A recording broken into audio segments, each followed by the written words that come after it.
जो सबसे बड़ा संगठन चलाता है आरएसएस का, उसकी बेटी की शादी किसके साथ हुई है? मुस्लिम के साथ। मैं आप लोगों से यह पूछना चाहता हूँ, ये नेता आप लोगों को मूर्ख बना के, लड़ा बढ़ा के अपनी लड़कियों की शादियां क्यों आपस में करवाते हैं? इनके लिए हिंदू मुस्लिम नहीं है क्या? अभी अभी हमारे यहाँ सोनाक्षी सिन्हा, सब जानते होंगे, जिसके घर का नाम है रामायण, उसने शादी की है मुस्लिम समाज के एक बेटे के साथ। क्यों? क्योंकि उसको अपना भविष्य देखना, उसको हिंदू मुसलमान से कोई फर्क नहीं पड़ता। गोहाना के पास दो गरीब हमारी मुसलमान समाज की बहनें, ना तो उनका भाई था ना पिता था, एक रिक्शा में बैठ के बूढ़ी औरत आती है, बेटा सिर्फ आपसे उम्मीद है, मेरे घर के अंदर आने से डर रही। मैंने उनको देखा, मैं बोला माता जी अंदर तो आजा, चाय पानी तो पी ले। उसका पहला ही जवाब ये था, बेटा मैं तो आपकी से मुस्लिम। मैं बोला फिर क्या हुआ? मैं आपको माता जी कह रहा हूं तो आप मेरी माँ हो, अंदर आओ। जबरदस्ती उसको अंदर लेके आया। मैंने उसको 15 मिनट बैठाया। 15 मिनट के बाद उसके अंदर का डर निकला।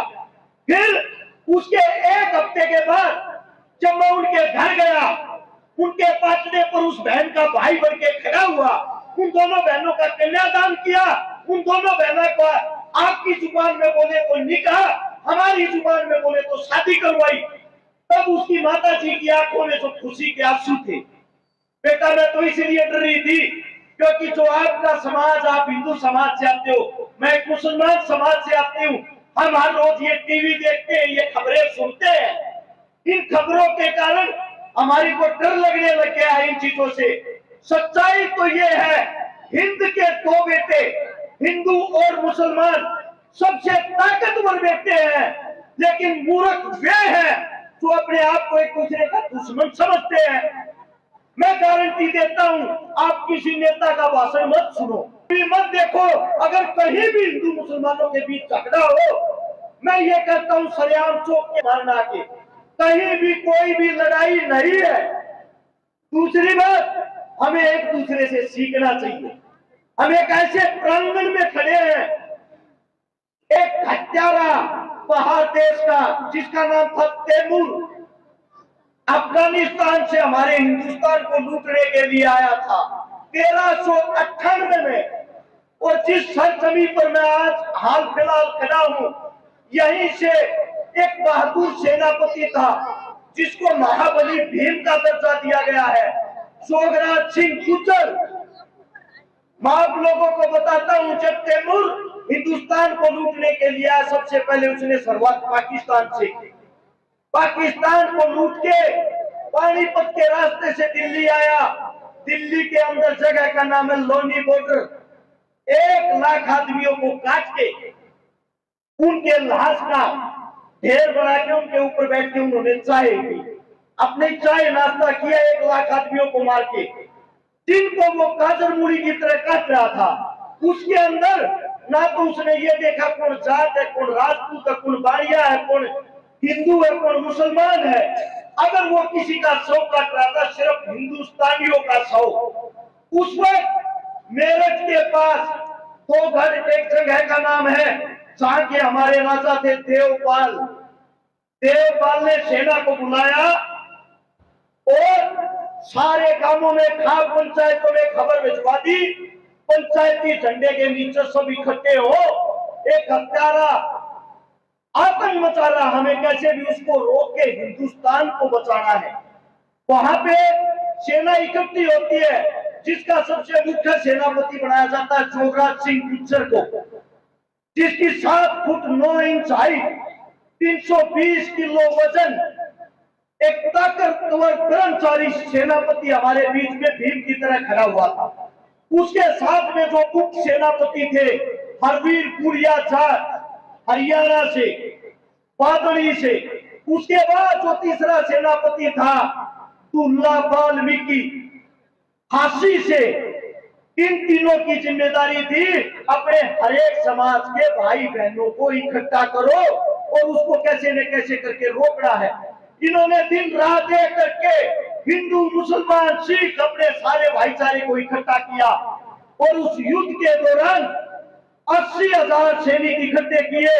वे सैनिक नहीं थे, आपकी खाप पंचायत के आप जैसे बुजुर्ग थे, आप जैसे नौजवान थे। उन सबको इकट्ठा करके वो तैमूर के साथ लड़ाई शुरू की, जिसमें 40,000 हमारी माताएं बहनें भी थी। हमारी संख्या 1,20,000, तैमूर की संख्या 2.5 लाख। युद्ध शुरू होता है मेरठ से युद्ध शुरू होते होते आए। भाईचारे की बात सुनना, जब यहाँ पे तैमूर गुड़िया जाट घेर लेता है अपने सैनिकों के साथ और तैमूर की छाती में भाला घोंप देता है। जैसे ही तैमूर की छाती में भाला घोंपा, 60 तलवारबाज अरविंद गुड़िया पे टूट पड़ते हैं। अरविंद गुड़िया के दांत की छाली बना देते, पूरे शरीर को काट देते हैं। और जोगराज सिंह गुज्जर या तो ब्राह्मण, पंडित, मुसलमान, सबकी एक आवाज होती है, हमारा भाई मार दिया, अपने भाई का बदला लेंगे, इसको यहीं पे रोकेंगे। सबके सब उस भारी भरकम सेना से बढ़ जाते हैं। वही जोगराज सिंह गुज्जर एक कंधे पे 265 किलो के अपने भाई को उठाया और दूसरे हाथ में तलवार लेके अपनी सेना के साथ कादरमुड़ी की तरह उस फौज का सफाया कर रहा। ये वही सरजमीन, वही जगह है जहां से उस हत्यारे तैमूर को वापिस अपने देश में भगा दिया। ये आप लोगों की एकता थी, ये आप लोगों की ताकत थी। आज आप लोग इतने मूर्ख हो गए हैं, आप लोग सब कुछ भूल गए हैं। मैं आप सबसे पूछना चाहता हूँ, किताबें पढ़ो। भगत सिंह का वकील कौन था? मुस्लिम। महाराणा प्रताप राजपूत राजा, उसका सेनापति कौन था? मुस्लिम। आप किताबें तो पढ़ते नहीं, हिंदू मुसलमान में घुसे हुए हो। अरे मूर्खों, आंख खोलो, उसको देखो जो हमारे देश का प्रधानमंत्री बना बैठा है, नरेंद्र मोदी। उसकी जाति क्या है? क्या किसी को पता? एक बार उसकी जाति सर्च करके देखो गूगल पे अपने फोन में। वो तेली जाति से संबंध रखता है, समाज की जाति है। और आप लोगों को मूर्ख बना रखा। जो सबसे बड़ा संगठन चलाता है आरएसएस का, उसकी बेटी की शादी किसके साथ हुई है? मुस्लिम के साथ। मैं आप लोगों से यह पूछना चाहता हूँ, ये नेता आप लोगों को मूर्ख बना के, लड़ा बढ़ा के अपनी लड़कियों की शादियां क्यों आपस में करवाते हैं? इनके लिए हिंदू मुस्लिम नहीं है क्या? अभी अभी हमारे यहाँ सोनाक्षी सिन्हा, सब जानते होंगे, जिसके घर का नाम है रामायण, उसने शादी की है मुस्लिम समाज के एक बेटे के साथ। क्यों? क्योंकि उसको अपना भविष्य देखना, उसको हिंदू मुसलमान से कोई फर्क नहीं पड़ता। फर्क पड़ता आप लोगों को, आप जैसे गरीबों को। ऐसे ही पिटते रहो, कटते रहो, आप लोग आगे क्यों नहीं बढ़ते? क्योंकि आप इस शादी के किले से बाहर नहीं निकल पाए हो। मैं गारंटी देता हूं, तो क्या कहना है, हम पुरानी से पुरानी लाश देखकर, कंकाल देखकर ये बता सकते हैं इसका रंग गोरा था कि काला। मरने वाले की उम्र 20 साल थी या 50 साल, इसका कद 5 फुट था या 6 फुट, इसका ब्लड ग्रुप कौन सा था, ये बातें बता सकते हैं वैज्ञानिक। लेकिन कंकाल को देख के ये आज तक नहीं पता लगा मरने वाले की जाति क्या थी। ये जाति बनाई किन लोगों ने? आप लोगों ने। आप लोगों ने। हमारी जो जातियां हैं, हमारा जो धर्म है, ऐसा कौन सा धर्म है, मेरे को ये बता दो, जो आप लोगों को ये सिखाता है कि अपने धर्म का सम्मान करें, दूसरे के धर्म का अपमान करें? ऐसा कोई धर्म नहीं है। और एक किसी व्यक्ति विशेष के कारण हम पूरे धर्म को बदनाम नहीं कर सकते। आप सबसे मेरी गुजारिश है, आप सबसे मेरी विनती है, अपने गांव को आजमा के देख लो। अपने गांव के अंदर तुम सारे एकता बना लो, सर्व जाति के अंदर एकता बना लो। अगर कोई भी नेता आपके बीच आके जातिवाद की बात करता है, जातिवाद का भाषण देता है, उसको तुरंत पकड़े और गांव से बाहर निकाले। अपनी राजनीति भाषा के करना हमारे बीच नहीं। एक गारंटी और देता हूं, अपने गांव में, आपके गांव में जितने गरीब हैं, जितनी गरीब कन्याएं हैं, जितने बेरोजगार हैं, आप सब मिलके अपना बेटा, अपना भाई, अपनी बेटी समझ के उसकी मदद करने की कोशिश। मैं वादा करता हूँ आपको जिंदगी में नेता के दरवाजे पे नहीं जाना पड़ेगा। आप लोगों के अंदर बहुत बढ़िया। अभी ये मैं जो आप लोगों मैंने जिन दो कराई, एक की भी जाति धर्म का नहीं पता। ऐसा ही मेरा भाई है तारा नगर राजस्थान से, जिसका नाम है निजाम पवार, जाति से मुसलमान, 17-18 हिंदू बहनों के कन्यादान और शादी करवा चुका। मेरी टीम से मुझे गर्व महसूस होता है। मैं हिंदू, मुस्लिम, सिख, मेरे को यही नहीं पता मैंने किस किस की शादियां करवा दी, किस किस का मैं भाई बन लिया। मेरी हाथ जोड़ के विनती है, अपने एक दूसरे भाईचारे को विश्वास बना लो कि टीविया में देखना बंद कर दो, इनकी मत सुनो। इस गंदी राजनीति, गंदी दलदल से बाहर निकल के जो आपके काम, आपके बालक, आपके बेटे आपसे सीख रहे हैं, उनको अच्छी शिक्षा दो। उनको अच्छी शिक्षा दोगे तो मैं ये कहता हूँ आने वाले समय में इनको पता लग जाएगा कोई हिंदू नहीं, कोई मुसलमान नहीं, हम हिंद के बेटे हैं, हम सब इंसान हैं। इंसान ही इंसान के काम आता है।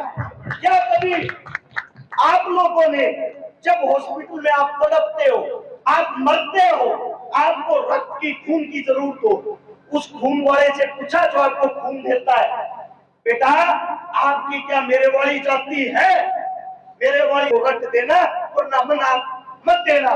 क्या आपने किसी इलाज का पूछा है आपकी जाति क्या है? उस वक्त तो आप कर रहते हो, रोते हो, हे भगवान, हे मेरे मालिक, हे अल्लाह मेरे को बचा ले, कैसे न कैसे करके मुझे बचा ले। उस टाइम तो आपको भगवान अल्लाह याद आता है। सच्चाई ये है कि में जो काम आए, मजबूरी में जो काम आए, राम रहीम अल्लाह दिखाए। इस बातों को ना भूले, अपने अंदर के इंसान को पहचाने।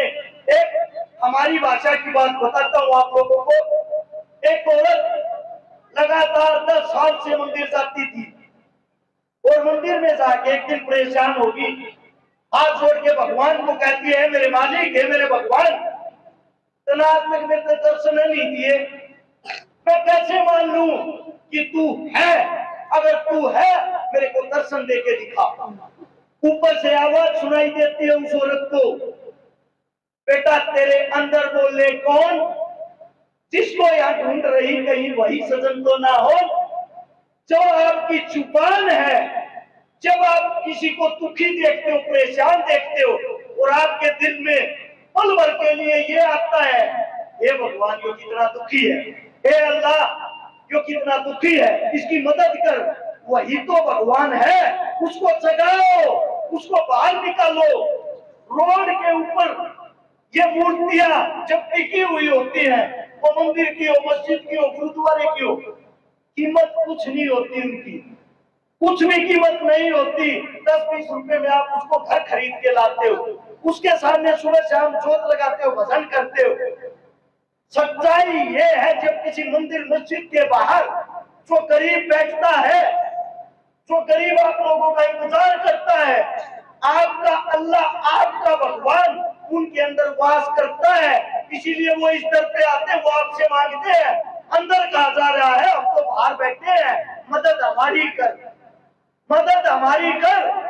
उनकी मदद करनी सीख जाओगे ना जिस दिन, उस दिन अल्लाह, मंदिर, मस्जिद सब आपको दुआएं देंगे। अपने अंदर के इंसान को जगा लो,